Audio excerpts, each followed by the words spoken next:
Diascofoot, le miroir du football de la diaspora congolaise.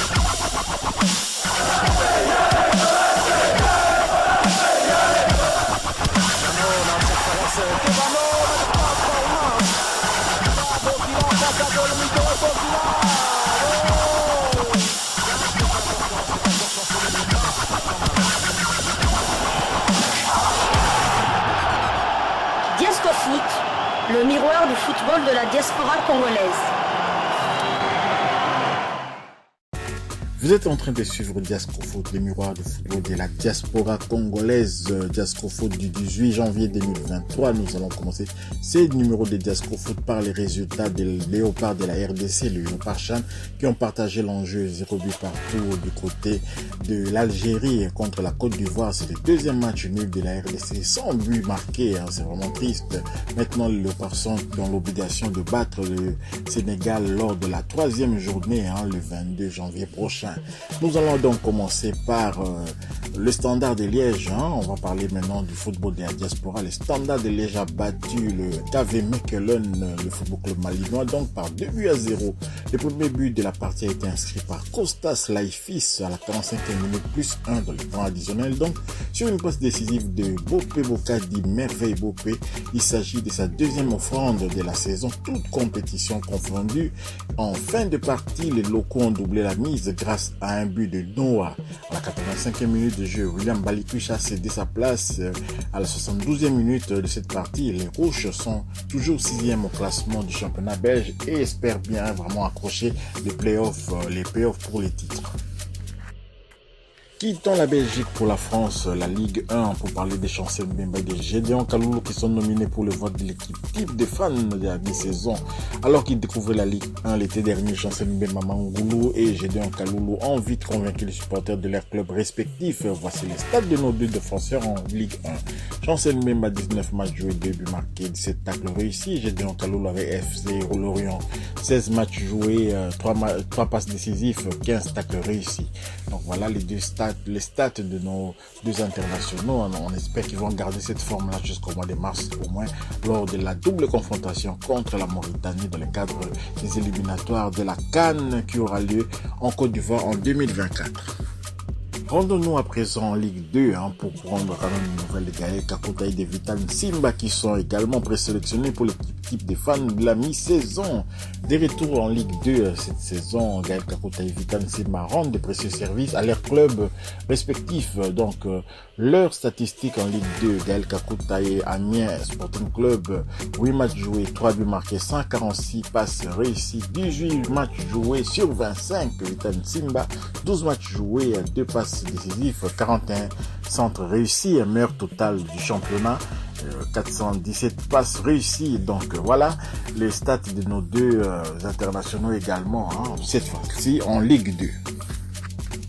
Restons en France pour une image insolite d'Arnaud Kalimuendo qui a lui aussi dénoncé à travers sa célébration du but les tueries à l'est de son pays d'origine, la RDC, lors d'un match de la 18e journée de la Ligue 1 opposant le Stade Rennais à Clermont Foot, défaite 2-1 des Rennais. L'avant-centre Arnaud Kalimuendo s'est illustré dans l'égalisation du Stade Rennais à la 74e minute grâce à un débordement de Benjamin Bourigeau qui adressa un centre en retrait qui a trouvé les Franco-Congolais pour une victorieuse reprise du pied droit. Donc une égalisation qui avait permis à l'avant-centre rennais de reprendre une célébration qui dénonce les tueries à l'est de son pays d'origine, la RDC. Donc Arnaud Kalimuendo s'est permis de se faire entendre, et ce de la manière que Bakagol avait l'habitude d'habituer les supporters cette célébration. Il se bouche la bouche et puis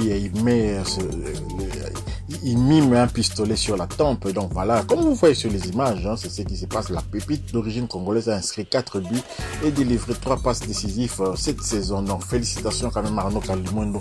On aimerait que ces gestes puissent s'accompagner par le choix d'opter pour la RDC pour jouer ces matchs internationaux avec les Léopards de la RDC. Je sais que c'est encore possible. Arnaud Kalimuendo est peut-être barré en équipe de France par beaucoup de joueurs, Mbappé, Thuram, même Colomwani, donc ils sont nombreux, Giroud, je vais même pas citer Benzema, donc voilà, ils sont nombreux, donc Arnaud Kalimuendo doit très vite prendre une décision qui vienne renforcer les léopards de la RDC. Quittons la France pour l'Angleterre, pour le troisième tour de la FA Cup. West Bromwich Albion a gagné 4-0 contre Chesterfield et Grady Diangana a été titulaire. Il est sorti à la 76e minute de jeu. West Bromwich Albion est qualifié pour le prochain tour. Diangana a les stats suivants avec la formation de West Bromwich Albion. Temps de jeu 1746 minutes.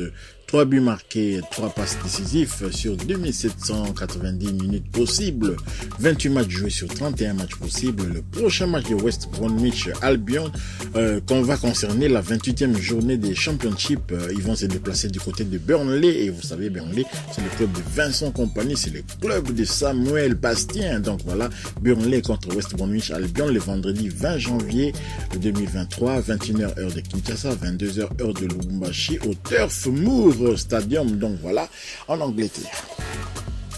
Toujours en Angleterre et toujours dans le cadre du troisième tour de la FA Cup, Wigan Athletic a été défait à domicile 1-2 par Luton Town, la formation de Pelly Rudong-Panzo et notre compatriote est entré en jeu à la 99e minute de jeu, donc il ne restait plus qu'une minute à jouer. Non, c'était dans les temps additionnels, excusez-moi, c'était dans les temps additionnels parce que 99e minute, ça ne peut être que dans les temps additionnels et Luton Town s'est qualifié pour le prochain tour.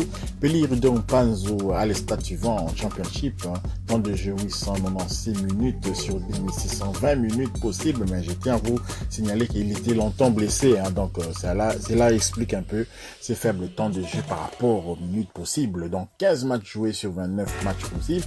Le prochain match de Luton Town va concerner la 28e journée des Championships. Ils vont une fois de plus se déplacer du côté de Wigan Athletic le samedi 21 janvier prochain à 16h heure de Kinshasa, 17h heure de Lubumbashi au DW Stadium.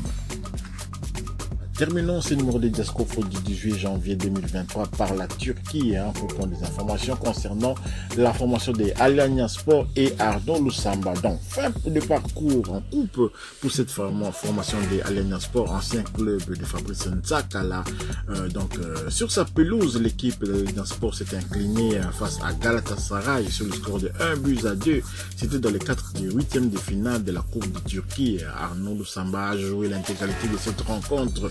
Le prochain match de son club se jouera le 22 janvier prochain face au Fatih Karagümrük en Super League, les championnats turcs de première division. Si vous avez aimé ce numéro de Diasco Foot, je vous rappelle quand même les résultats qui étaient tombés. Ça là concerne le Chan. La RDC a partagé 0 but partout contre la Côte d'Ivoire et donc la RDC, toutes les 4 équipes, parce que dans l'autre rencontre également, le Sénégal a été battu par l'Ouganda très physique. Le Sénégal a été battu 1-0. Ils étaient même réduits à 10 contre 11 à la fin de la partie. Et donc voilà, toutes les 4 équipes peuvent encore espérer se qualifier.